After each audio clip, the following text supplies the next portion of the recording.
왈렌다 효과와 계속되는 왈렌다 가문의 도전.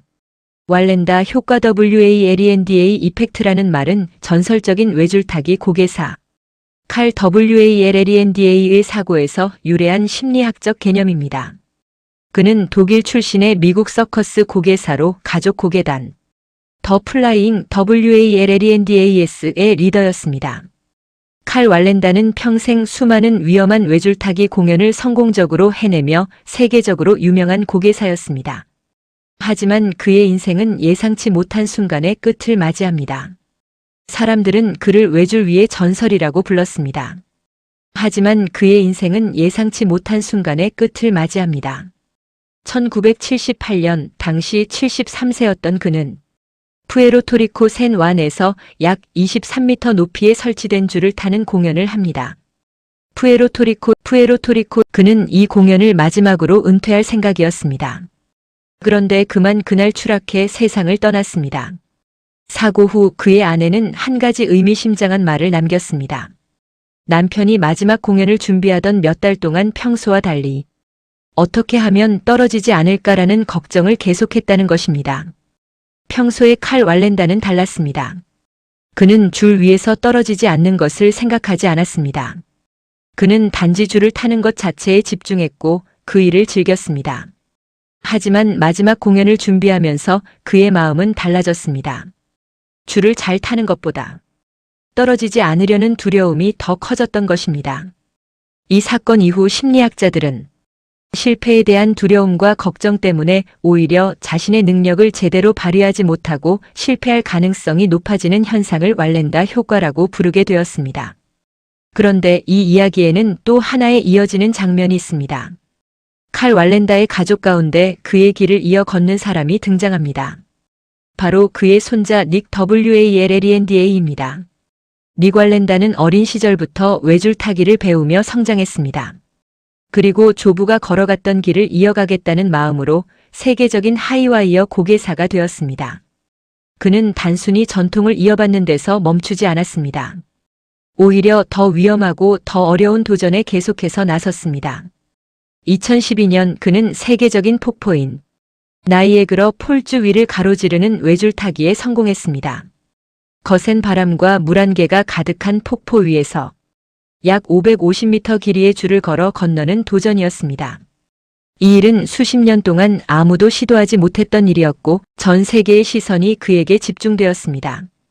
그리고 그는 결국 그 줄을 끝까지 건너는 데 성공했습니다. 도전은 거기서 끝나지 않았습니다. 2013년에는 미국의 대협곡인 그랜드 캐니언 상공을 안전장치 없이 외줄로 건너는 데 성공했습니다. 또한 초고층 빌딩 사이를 걷는 도전도 여러 번 이루어냈습니다. 이러한 도전은 단순한 묘기가 아니라 두려움을 넘어서는 집중력과 정신을 보여주는 장면으로 평가됩니다. 흥미로운 점은 닉 왈렌다가 인터뷰에서 늘 강조하는 말입니다. 그는 줄 위에 설 때 이렇게 말합니다. 나는 떨어지지 않으려고 생각하지 않습니다. 나는 건너편에 도착하는 것에 집중합니다. 이 말은 단순한 기술적인 조언이 아닙니다. 그는 이것이 바로 조부의 사고에서 얻은 교훈이라고 말합니다. 실패를 피하려는 생각에 사로잡히면 사람의 마음은 흔들립니다. 하지만 목표에 집중하면 마음은 다시 균형을 찾게 됩니다. 결국 칼 왈렌다의 비극적인 사고에서 비롯된 왈렌다 효과는 단순한 심리학 용어가 아닙니다. 그것은 한 가족의 역사 속에서 또 다른 의미를 갖게 되었습니다. 두려움에 사로잡히면 사람은 자신의 실력을 잃어버릴 수 있습니다. 그러나 목표에 집중하고 다시 도전을 시작한다면 인간은 언제든지 다시 줄 위에 설 수 있습니다. 그리고 그 사실을 닉 왈렌다가 지금도 계속해서 보여주고 있습니다. 고통이라는 선물. 오늘 한 가지 질문으로 이야기를 시작해 보겠습니다.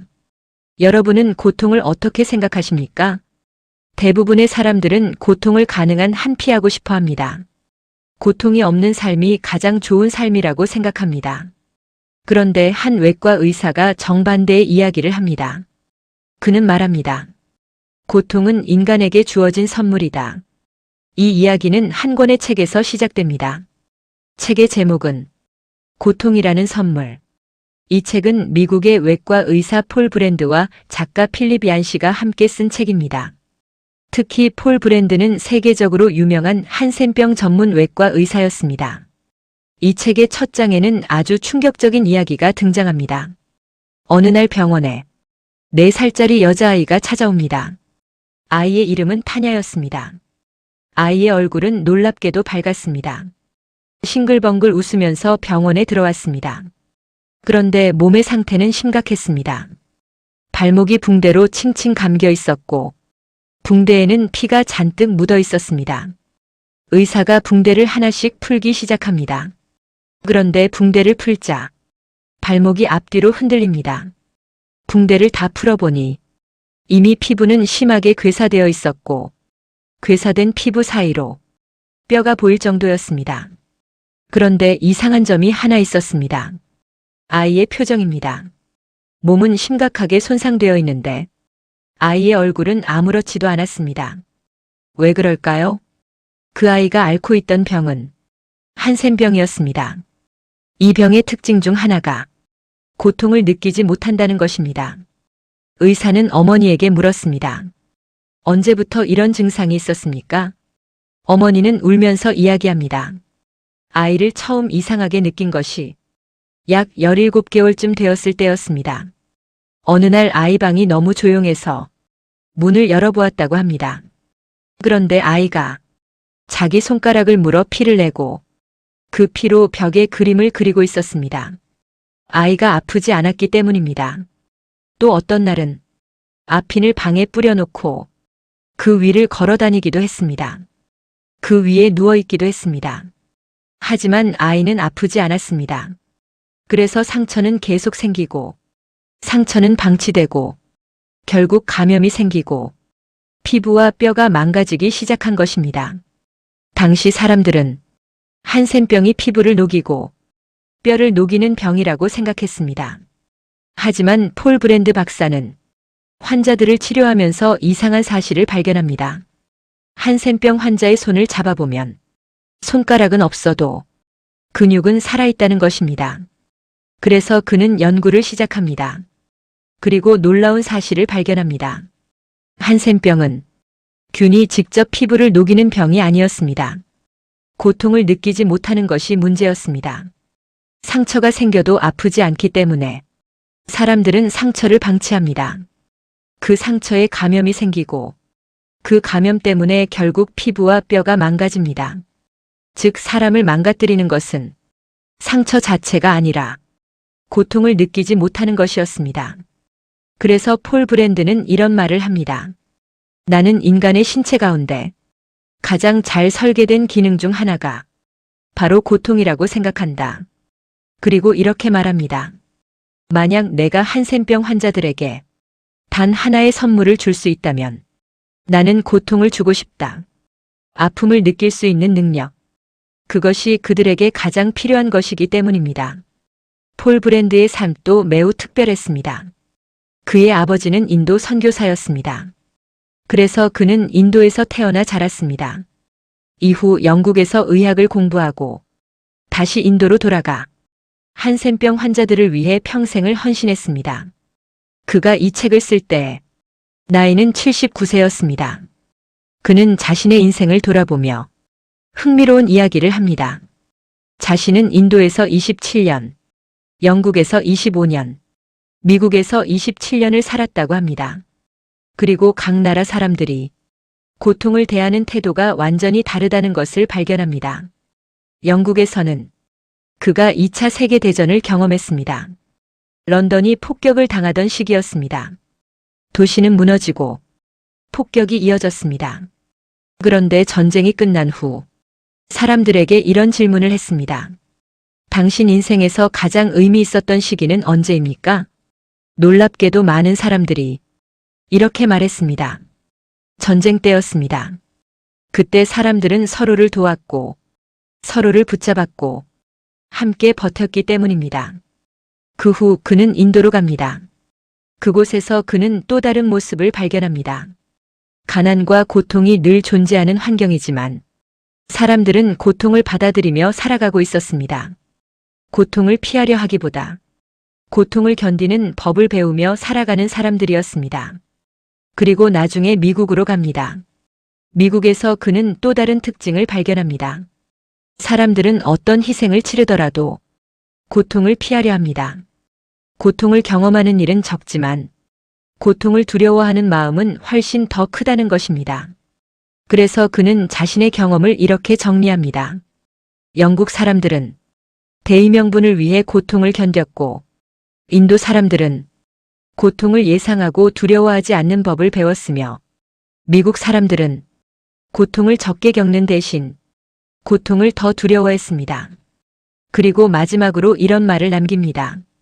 사람들은 대부분 언젠가는 큰 고통에 직면하게 된다.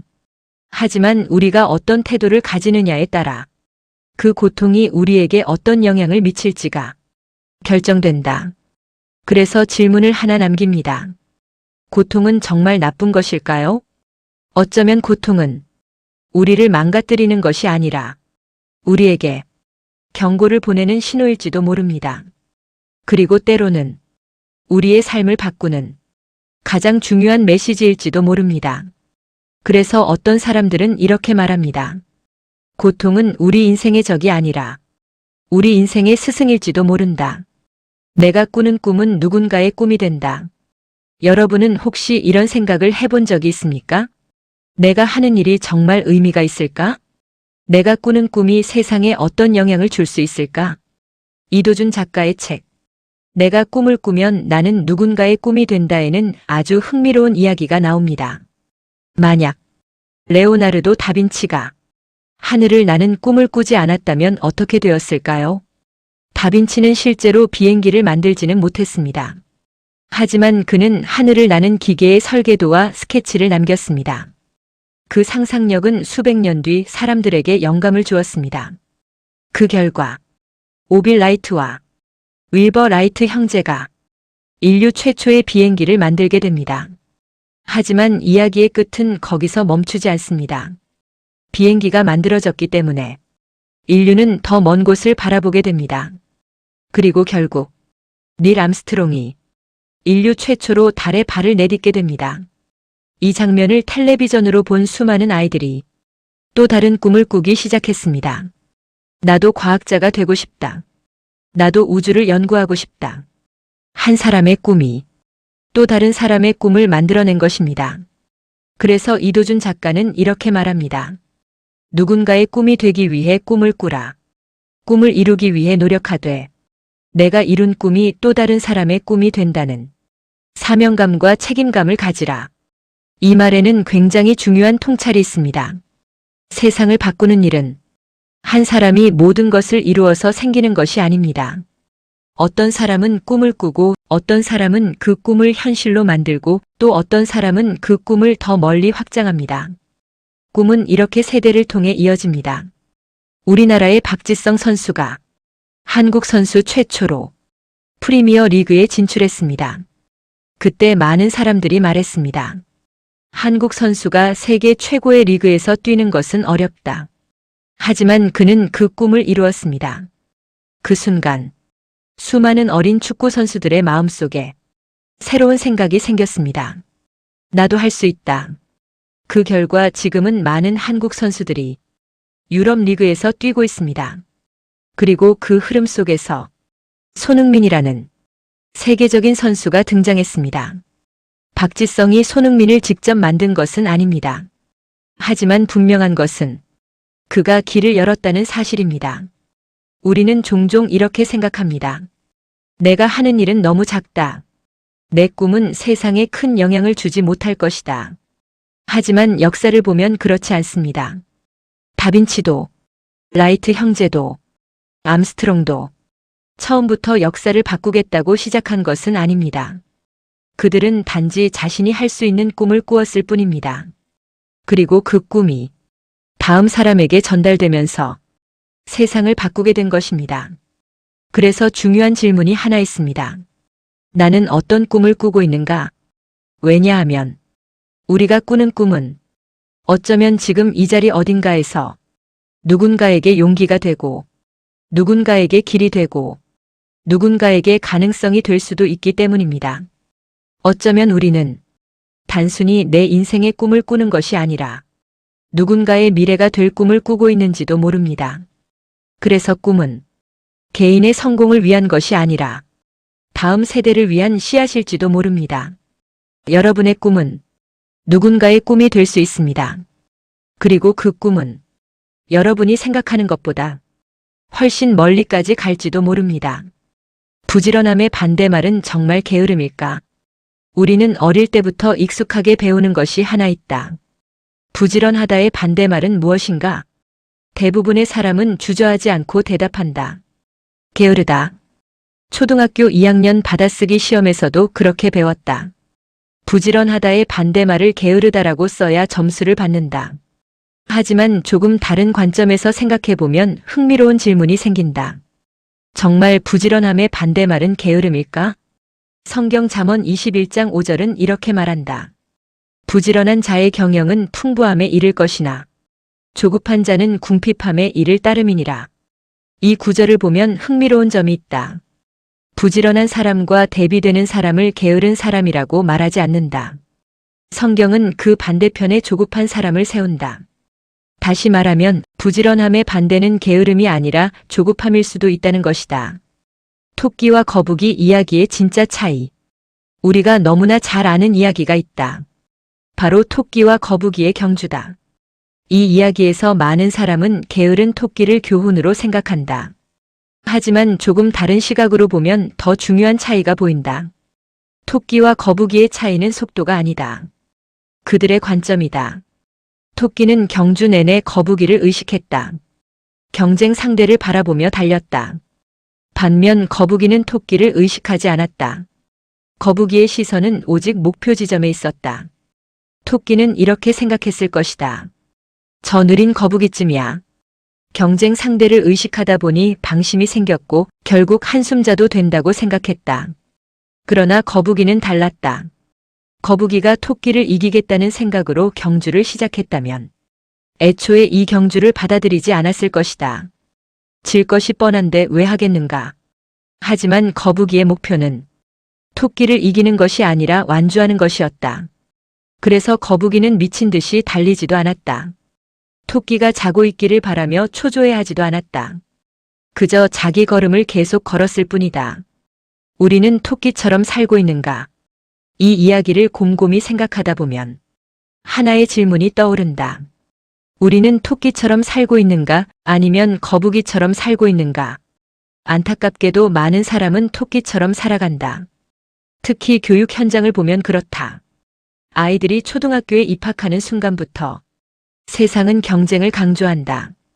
선행학습을 하는 이유도 사실은 단순하다. 다른 아이들이 하고 있으니까. 누구는 영어를 하고 누구는 수학을 선행하고 누구는 코딩을 한다는데 그러다 보니 부모는 불안해진다. 내 아이만 뒤처지면 안 된다. 그래서 아이들은 경쟁 속으로 밀려 들어간다. 하지만 그렇게 12년을 정신없이 공부하고 대학에 들어가 보면 또 다른 현실을 만난다. 자신의 꿈이나 소명을 따라 전공을 선택하는 경우는 생각보다 많지 않다.